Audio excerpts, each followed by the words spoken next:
Good morning বন্ধুরা। ঘুম থেকে উঠেছি, একটু আগেই উঠেছি। উঠে এই দেখো পাবদা মাছটাকে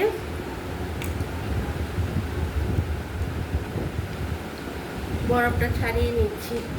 অন্ধকার হয়ে রয়েছে, দেখো এখন প্রায় 4:30 বাজে, 4:30টার আগে পুরো হবে না। তো পাবদা মাছটাকে ভিজিয়ে রেখেছি। পাবদা মাছের ঝোল করবো, একটু পাতলা করে কালো জিরে ফোড়ন দিয়ে দেওয়ার পরে। আর এই দেখো ডাঁটা নিয়ে বসেছি, এই ডাঁটাগুলি কাটবো। এই ডাঁটাগুলি দিয়ে কী করবো, ডাঁটা আলু বেগুন দিয়ে। আমাদের ঘরে আবার আমার মেয়ে খুব শুটকি মাছ খেতে খুব ভালোবাসে, তো কাঁঠালের দানা টানা দিয়ে শুটকি মাছের একদম মাখা মাখা করে শুটকি মাছের ঝোল করবো। তো এই ডাঁটাগুলি এখন ভালো করে কাটবো, সঙ্গে আলু বেগুন দেবো, আর অন্য কিছু দেবো না, কাঁচা কাঁচা দেবো।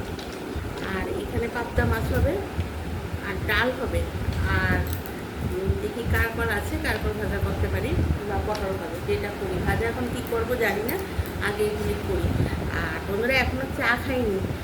ঘুম থেকে উঠে এগুলি ভিজিয়ে হয়ে গেছে, একটু সময় হয়ে গেছে উঠেছি যে, তাই ওই যে না তোমাদেরকে আগে জানিয়ে নিই। আর এগুলো অনেক কাজ পড়ে আছে, অনেক মানে এই ঝামেলার রান্না। মশলাটা মিক্সিতে হয়ে গেছে, তা আর এগুলি মানে পাত্রটা এখন ভাজবো, ভেজে চুল করে নেব। আর এগুলি কেটে এগুলি করবো, সময় লেগে যাবে একটু কাটাকাটি করতে। তো বন্ধুরা তোমরা উঠে কিন্তু আমার ভিডিওটা তোমাদের কাছে যখন আসবে পুরোটা ভিডিও দেখবে, না দেখে যাবে না। কারণ আমরা নতুন, আমার ভিডিওটা তোমাদের সবাইকে দেখতেই হবে। আর সবাই কমেন্ট করবে, সাবস্ক্রাইবও করবে। হ্যাঁ, সেই আশাই রইলাম যে তোমরা সবাই কমেন্ট করবে, সাবস্ক্রাইব করবে। দেখো কত সকালে আগে তোমাদের সঙ্গে সব কাজ ফেলে রেখে তোমাদের সঙ্গে কথা বলছি। তা তোমরাও কিন্তু আমার পুরোটা ভিডিও না দেখে চলে যাবে না, ঠিক আছে? অতটা ভালো ভিডিও করতে পারি না হয়তো, কিন্তু তোমরা পাশে থাকলে আস্তে আস্তে শিখে যাবো।